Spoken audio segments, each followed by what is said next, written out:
1953, eles tiveram que abrir o caminho sem ter ninguém ido na frente. Eles não sabiam se era fisicamente possível chegar até o topo do Everest. Ninguém tinha certeza, ninguém sabia. Bom dia, boa tarde, boa noite. Meu nome é Luciano Pires e este é o seu cafezinho. Então, mais um cafezinho. Sempre lembrando que a gente começa aqui com o patrocínio de quem? Sinapse Soluções. A Sinapse Soluções é especialista em levar automação para máquinas, indústrias, secadores de grãos e também no controle de temperatura de silos e armazéns. Eu fui visitá-los em Campo Grande e pude ver a base sólida em engenharia elétrica e no desenvolvimento de software dos caras, meu. Com uma equipe engajada e super qualificada, a Sinapse mergulha dentro dos problemas dos clientes para criar soluções personalizadas. De aplicativos para celular até sistemas completos de gestão de dados, tudo pensado para atender exatamente o que cada cliente precisa. Na Sinapse, os desafios são vistos como oportunidades para inovar. Confira lá no @Sinapse Soluções, onde a inovação e excelência se encontram. Com a minha camiseta aqui do Everest, nós estamos aqui há alguns dias de um evento importante que vai ser a palestra sobre o George Mallory, né? Mas eu quero antes pedir para você, entra aqui embaixo, cara. Se você está no YouTube, entra aqui embaixo, deixa um joinha, deixa um comentário, curta, compartilhe, comente, faça o triplo C e assim você ajuda a gente a ampliar o alcance desse canal aqui, né? Olha ali, ó, olha lá, plaquinha de papel lá, 49 mil e alguma coisinha, vai devagarzinho, mais devagar. Como é que é? É que nem subir o Everest, né? Um passinho de cada vez, pequeno, constante, sistemático. 9 horas depois, você está lá no primeiro campo, né? Vamos assim? Vamos adiante? Então, contribui com a gente aí. Muito bem. Quem me conhece sabe que em 2001 eu fui para o campo base do Everest, né? Fiz uma caminhada lá de 15 dias, que foi uma coisa sensacional. Rendeu o meu livro, o meu Everest, que está em algum lugar aqui, eu não vou achar ele aqui agora, mas rendeu palestras, rendeu um monte de situações, né? E rendeu contato com um mundo de gente muito interessante. Pessoas que, como eu, também são montanhistas. Até no meu livro eu tenho essa discussão, né? O que é um montanhista? Montanhista é o cara que sobe a montanha? Não. Montanhista é o cara que ama a montanha. Mesmo sem subir a montanha necessariamente, ele pode amar tanto a montanha, ele pode gostar tanto da leitura e tudo mais, que ele se transforma num montanhista, né? Então, eu sou montanhista. Você, se gosta do assunto, também é um montanhista.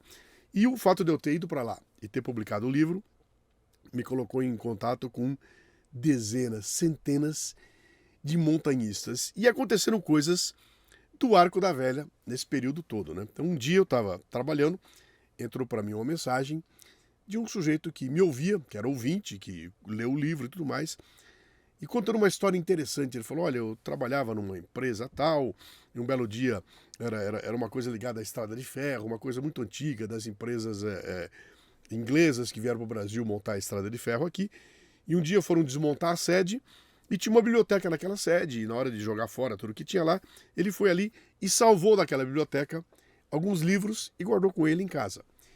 E aí ele estava dando uma olhada no que tinha lá e encontrou um livro, esse aqui, ó. Dá pra ver que é velhinho, né? Aqui, ó, olha o estado que ele tá, né? Ele encontrou esse livro aqui, e esse livro chama-se The Conquest of Everest, A Conquista do Everest, por Sir John Hunt. E esse livro aqui conta a história da escalada do Everest em primeiríssima mão. Ele até é interessante, o Sir John Hunt, mas tem um capítulo contando como é que foi o assalto final, escrito por ninguém menos que Sir Edmund Hillary, o cara que subiu o Everest, né? E logo na abertura tem essa imagem aqui, ó. Olha que imagem legal. Essa foto é a foto icônica que prova que os homens chegaram no topo do Everest em 1953. Esse aqui é o Tenzing Norgay, é o nome dele, Tenzing Norgay. O Norgay é um tibetano-nepalês, guia de alta montanha, que subiu junto com o Edmund Hillary. Edmund Hillary, um neozelandês, que compôs a dupla que escalou o Everest até o topo. Bom, quem conhece um pouco de montanhismo sabe a importância dos guias, né, dos Sherpas, que atacam a montanha antes de qualquer pessoa. Então, por exemplo, quando abre a temporada de escalada ao Everest, alguém tem que subir na frente, né? Alguém tem que chegar no topo primeiro, antes de todo mundo. E esse alguém sempre são os nepaleses, né? São Sherpas que estão ali. Eles sobem o Everest, abrem a montanha, jogam as cordas, preparam tudo para depois os ocidentais virem e começar a subir a montanha. Lá em 1953 não foi diferente, havia uma equipe, nessa equipe vários guias, e um desses guias era o Sherpa Tenzin Norgay, que junto com o Edmund Hillary, os dois subiram e foram até o topo da montanha. Tem uma discussão tremenda, né? Quem foi o primeiro a subir? Será que o primeiro que chegou no topo foi o Norgay ou foi o Hillary? Se eu tivesse que apostar, eu diria que foi o Norgay. Se foi o Hillary, foi com o Norgay empurrando ele, né? Porque normalmente é assim que acontece. Esses caras têm uma capacidade de performar na montanha que é uma coisa que nenhum ocidental tem. E normalmente eles vão na frente, puxam os ocidentais, traz o ocidental para baixo, né? Sempre é assim. E na história da humanidade está repleta de histórias de grandes conquistas que só aconteceram porque tinha essa turma de apoio. Sem ela, os grandes heróis não teriam conseguido chegar lá. Bom, ele sobe até o topo da montanha e lá em cima, vamos provar que a gente chegou, batem a foto definitiva. Essa foto aqui do Norgay. Detalhe, não existe uma foto do Edmund Hillary no topo do Everest. Isso é um grande mistério, né? Como é que o cara... Não é que ele subiu o Everest. Ele subiu o Everest pela primeira vez. Ninguém tinha feito isso até então. Ele fez pela primeira vez e não tem uma foto dele registrada para a história. E durante anos e anos não se explicou por que ele não fez a foto. Na biografia do Tenzin Norgay, ele contou, ele falou, olha, quando eu me ofereci para... Depois que ele tirou a minha foto, eu me ofereci para bater a foto dele, ele não quis, ele se recusou e a foto não foi feita. Então não existe uma foto do Edmund Hillary, o neozelandês, o ocidental, em cima do Monte Everest. Bom, por que não, né? Quem conhece a história do Hillary sabe tudo que ele fez pela montanha, a forma como ele se entregou para o Nepal, como ele se preocupou com criar condições mínimas de vida para aquele povo todo, sabe do caráter dele. E eu, numas leituras, eu encontrei uma explicação que para mim é a sensacional e a fundamental, né? Por que não tem uma foto dele? Muito simples.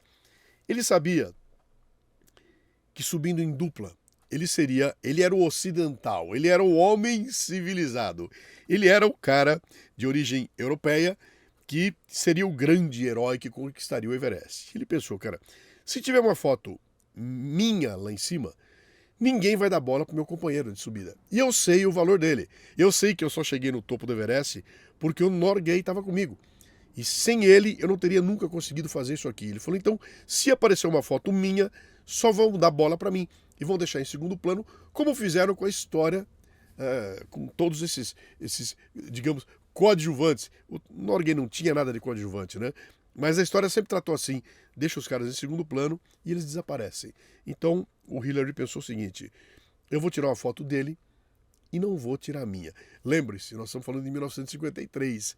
Câmeras fotográficas era complicado, não tinha como fazer selfie, aquela coisa toda na época, né?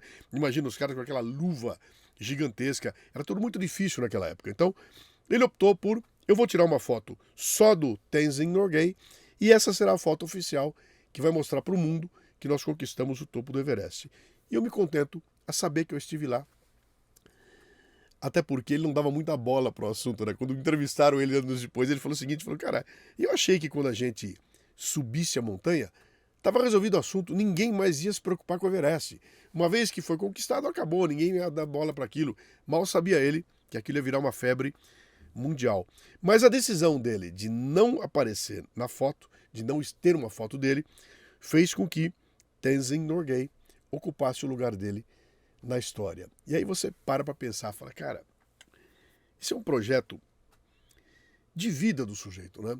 Aliás, 1953, eles tiveram que abrir o caminho sem ter ninguém ido na frente. Eles não sabiam se era fisicamente possível chegar até o topo do Everest. Ninguém tinha certeza, ninguém sabia se dava para chegar ou não. Então, eles foram e abriram o caminho na porrada, né?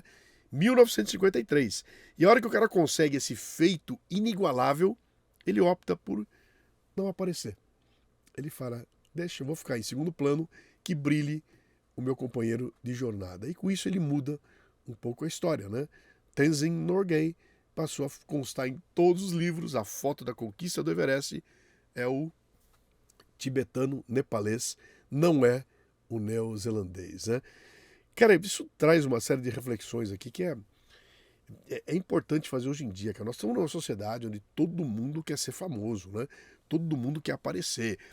Onde tem uma chance de brilhar, tô eu lá. Eu quero brilhar, eu quero holofote em cima de mim, eu quero ser tratado aqui como o campeão. Eu consegui, eu conquistei.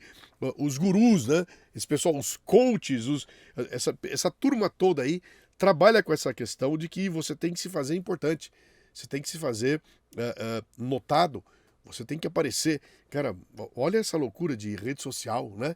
Pega o teu feed do teu Instagram, o que vai ter lá? Vai ter 1 milhão de pessoas querendo aparecer e mostrando como eu sou bom, né? Como eu sou o máximo, como eu cheguei onde ninguém foi, né? Como eu conquistei algo que você não tem, como eu sou melhor que você. Tem uma sociedade que está toda trabalhada assim, e de repente vem uma história de um cara que tem uma conquista com essa dimensão e que tem a generosidade de chegar lá em cima e falar, não, cara, brilha você, né? Isso traz algumas reflexões importantes sobre o papel que a gente tem que ter, no papel de liderança que nós fazemos. Eu estou fazendo um trabalho grande aqui com o título de liderança nutritiva, deve sair um livro logo mais aí, onde eu trato exatamente dessa questão do líder nutritivo, entender que tem determinados momentos em que ele precisa dar um passo atrás e deixar que o outro brilhe, né? Quem vai brilhar agora? Pô, eu sou o líder, eu sou o grande líder, mas nesse momento é hora de brilhar aquele outro. E eu dou um passo para trás e coloco ele em primeiro plano. O Edmund Hillary fez isso de uma forma impensável, né? E se você voltar na história e examinar as grandes conquistas, vai encontrar um monte de gente que está lá atrás, ficou escondida lá atrás. Por exemplo, o Monte Everest, quem descobriu que ele era a montanha mais alta do mundo foi um matemático indiano, cara, que ninguém sabe quem é o cara. A gente só lembra do nome do Sir George Everest, que um dos caras que comandou todo o sistema de medição lá da Índia, né? E que acabou apontando o Everest. Mas quem descobriu foi um matemático indiano, que ninguém sabe quem é, né? Então, quantas vezes isso acontece no dia a dia? Quantas vezes acontece conosco? Né? Quantas vezes acontece com a gente? E poucos são aqueles que têm essa generosidade de, no momento do brilho, dar um passo para trás e botar em primeiro plano o segundo, né? Segundo. Na verdade, no Everest não tinha segundo, né? Eram os dois que estavam ali, né? Mas quem tem essa generosidade? Essa é uma história do Everest, cara. Como essa, tem centenas, tem dezenas, tem milhares de histórias que são inspiradas pela montanha mais alta do mundo. Isso aqui, na verdade, não é uma montanha. Ela é um ícone, né? É um ícone que traz pra gente uma série de reflexões. A palestra que eu vou fazer dia 30 de outubro traz uma história fabulosa que aconteceu lá e que tem muito para ensinar pra gente. Aqui embaixo, em algum lugar aqui nos comentários, vai ter um link para você se inscrever. Acontece agora, dia 30. Inscreva-se, é gratuita, vai ser online, dia 30 de outubro de 2024, às 20 horas. A palestra chama-se Mallory, Everest, Sonho e Tragédia. Espero você lá. E como dizem eles lá, né? Namastê.